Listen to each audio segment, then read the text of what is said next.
الحمد لله رب العالمين والصلاة والسلام على سيد الأنبياء والمرسلين أما بعد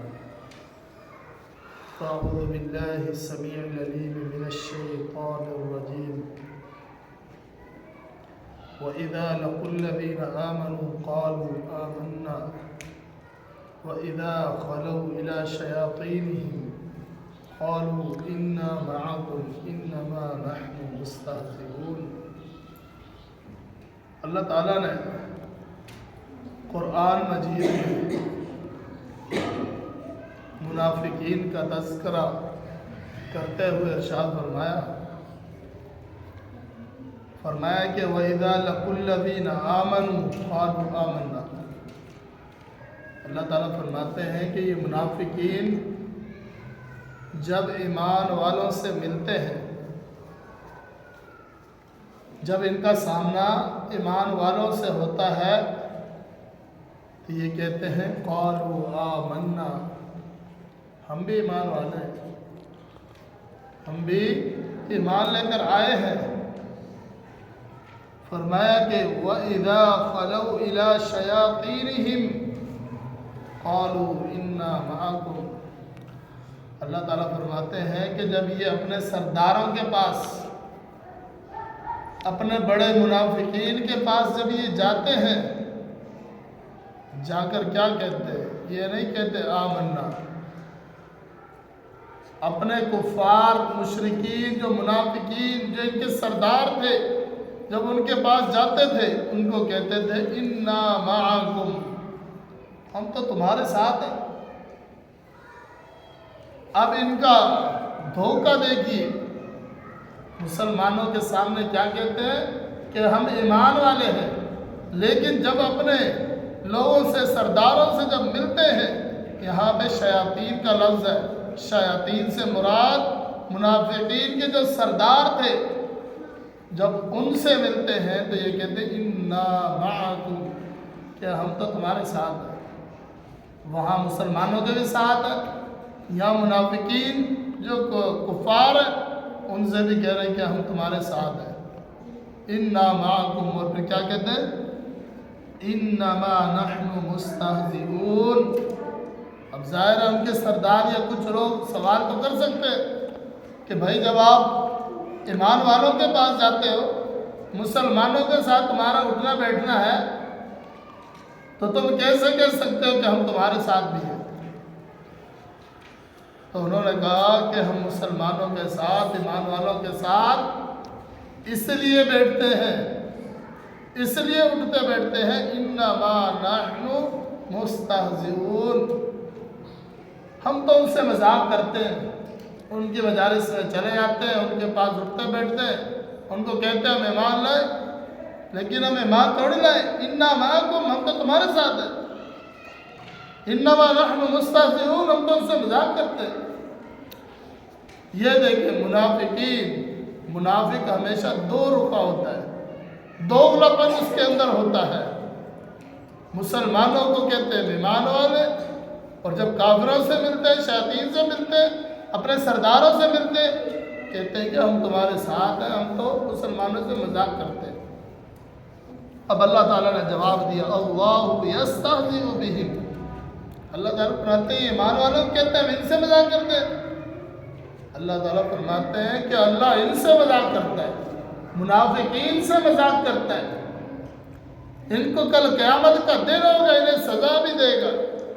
اللہ تعالیٰ نے قرآن مجید میں فرمایا ان المنافقین فی الدرک الاسفل من النار، فرمایا کہ یہ منافقین فی الدرک الاسفل، جہنم میں سب سے نچلے درجے میں ہوگا، سب سے نچلے درجے میں۔ وَلَن تَجِدَ لَهُمْ نَصِيرًا، اور یہ کسی کی مدد بھی نہیں لے سکے گی، اللہ کے علاوہ کون وہاں مدد کر سکتا ہے؟ فرمائیے مذاق کرتے ہیں، اللہ تعالیٰ فرماتا ہے کہ اللہ ان سے مذاق کرتا ہے، اور پھر وَيَمُدُّهُمْ فِي طُغْيَانِهِمْ يَعْمَهُونَ، اور اللہ تعالیٰ انہیں سرکشی اور بہکاوے میں اور بڑھا دیتا ہے۔ یہ سرکشی کرتے ہیں، گناہ کرتے ہیں، یہ نافرمانیاں کرتے ہیں، اللہ تعالیٰ فرماتے ہیں وَيَمُدُّهُمْ، اللہ ان کو اور ڈھیل دیتا ہے، اور ڈھیل دیتا ہے کہ یہ نافرمانیاں کرتے رہے۔ کل قیامت کا دن ہوگا، یہ منافقین سب سے نچلے درجے میں، جہنم کے سب سے نچلے درجے میں ہوں گے۔ اب اللہ تعالیٰ نے آگے ارشاد فرمایا اولئک الذین اشتروا الضلالۃ بالہدی، فرمایا کہ یہ وہ لوگ ہیں جنہوں نے گمراہی کو خریدا ہدایت کے بدلے میں، یعنی کہ ہدایت کو چھوڑ کر انہوں نے جو راستہ اختیار کیا، جس راستے کو اپنایا، وہ راستہ کون سا ہے؟ گمراہی کا راستہ، ہدایت کو چھوڑ دیا۔ یہاں پر تجارت کا لفظ ہے، خریدنے کا لفظ ہے، یعنی کہ انہوں نے ہدایت کو چھوڑ کر انہوں نے گمراہی کو اپنایا، یعنی کہ ہدایت اس کے بدلے میں دے دی، گمراہی کو لے لیا، گمراہ ہو گئے۔ فما ربحت تجارتهم وما كانوا مهتدين، فرمایا جو ان کی یہ تجارت تھی، جو ان کا یہ کاروبار تھا، جو انہوں نے چیز خریدی، ضلالت کو خریدا ہدایت کو دے کر، فرمایا فما ربحت تجارتهم، ان کے یہ اس سودے نے ان کو فائدہ نہیں دیا، وما كانوا مهتدين، اور نہ یہ لوگ ہدایت یافتہ ہیں، یہ ہدایت پر بھی نہیں ہے۔ کیوں؟ انہوں نے گمراہی کو اپنایا۔ اب اللہ تعالیٰ فرماتے ہیں مثلهم كمثل الذي استوقد نارا، اللہ تعالیٰ فرماتے ہیں ان کی مثال ایسی ہے، اس شخص کی طرح ہے استوقد نارا، جس نے آگ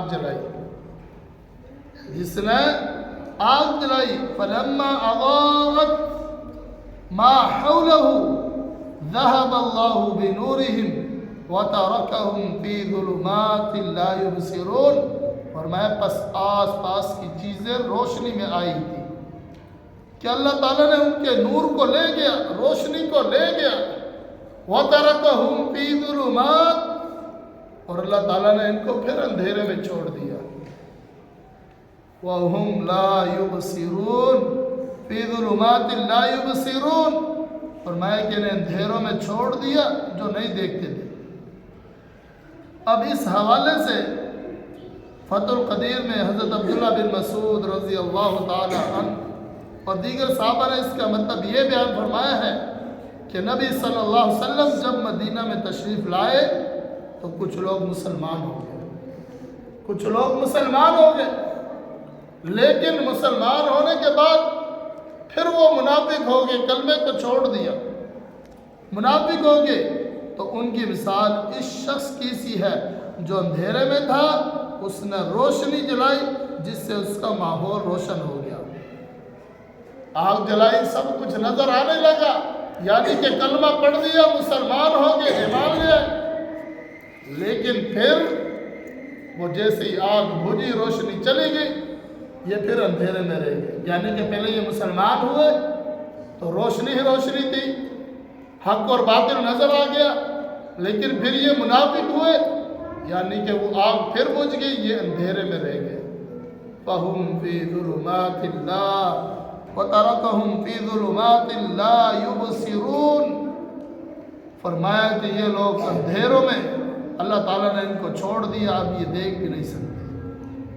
صُمٌّ بُكْمٌ عُمْيٌ فَهُمْ لَا يَرْجِعُونَ، فرمایا کہ یہ لوگ بہرے ہیں، گونگے ہیں، اندھے ہیں، یہ اندھے ہیں، فَهُمْ لَا يَرْجِعُونَ، اب یہ واپس نہیں لوٹ سکتے، یہ گمراہی میں اتنے آگے بڑھ چکے ہیں۔